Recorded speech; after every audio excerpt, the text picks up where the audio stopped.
Rupert Murdoch's News Corporation has confirmed that it might split the business into two divisions, broadcasting and publishing.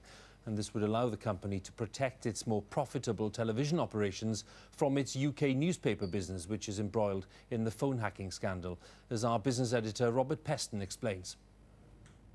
What a year and a bit it's been for Rupert Murdoch. His reputation and finances hurt by the hacking and alleged bribing scandal at his British newspapers. And today he announced he'd be breaking up his vast global media empire into two separate companies. For the 81-year-old mogul, it's the end of an era. He built what was for a while the biggest and most diverse media business in the world, putting the famous Sun, Times and other newspapers, bought over more than 40 years, with 20th Century Fox, Fox News and a huge stake in British Sky Broadcasting. This is the company that he has built from one single newspaper in Australia. This is the company, this is the end of News Corporation. I mean, maybe the name will survive in some way, but once you've split the two companies, it's just the end of his consolidated control.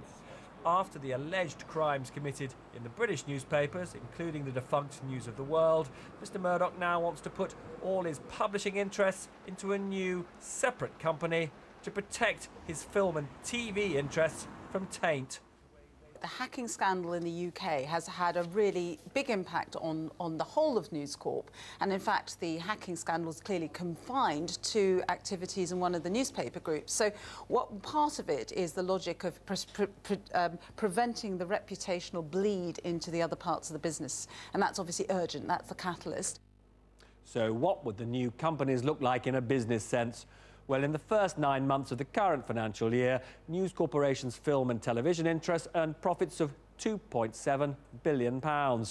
By contrast, the company's newspaper and book publishing operations generated profits of just £290 million.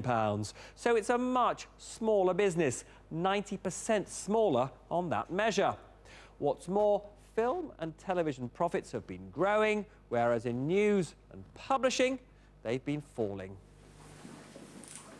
Rupert Murdoch recently said sorry for the hacking at his businesses to a judge, Lord Justice Leveson. It's going to be a blot on my reputation for the rest of my life. And now this. I don't think Rupert Murdoch would be doing this unless he really had to. I don't think he wants to split the company up, but he's under huge pressure from shareholders in America to do so. They don't like the newspapers, they're not interested in the newspapers, but it's the newspapers that get him out of bed in the morning. News Corporation's share price and Rupert Murdoch's wealth soared today, easing the pain of the breakup for the mogul. Robert Peston, BBC News. Well, at the Leveson